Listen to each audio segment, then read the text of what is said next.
Näge badın? Saat neçe oldu? Voy men ama baldır kaygım batdı. Hemme senin kasap. Senin sebebin sorunun ahırıncı otadı. Qandaqsığı mening sebebim boldu. Voy ba ağın balla kim nokotunu eski olsa şu baldır kaytıdı degetti. Hemmesi alımdıkı qarab turib aldı. Demisin o alım dokunan xotini buzulup qalgan kombayыңa oxşaydı go. Andınço? Andın o oğulla kim nokotunu kaska olsa şu baldır kesini getti. Amma balla şu sübipana qarab turib aldı. Andınço? Andın kim nokotunu set olsa şu baldır kesini getti.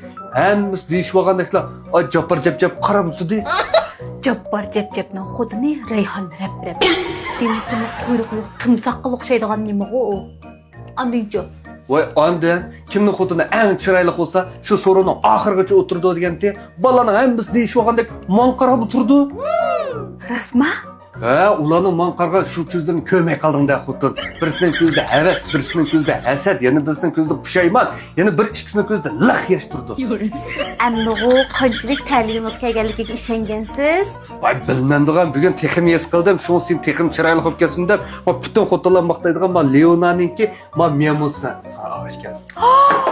Nimdo peyzi, Leona'nın mamyamosunu torda hemmimiz maqtayotadi deyip rahmet derim.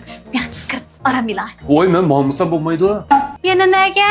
Voy valla kimning xotini eng yaxshi chiroyli isil qobiliyati bo'lsa shuni tangaqchi mehmon qilmaymiz deyapti. Hammasi yana men qarab turib oldi.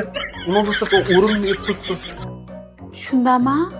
Endi bizdan qara xotin. Seni shundoq maqtab, seni o'rbiton uchun salgan so'rinni endi men rad qilsam, qandoq bo'ladi shuni yo'q deymagan. Ishonsan xotin, mening faqat bag'im yo'q, chunki hozirli kirib yassamla deyman. Ay. Berim. O ağırlarınız benim hürmetimni qıvassa, bağımsınız qamlaşamdı. Berine buptu. Voy kimmi seni bunda isil yaxshi chiroyli qilib qolsin debdi-ki? Yana sen uchun kecha japa tatgan bo'ldim-da men.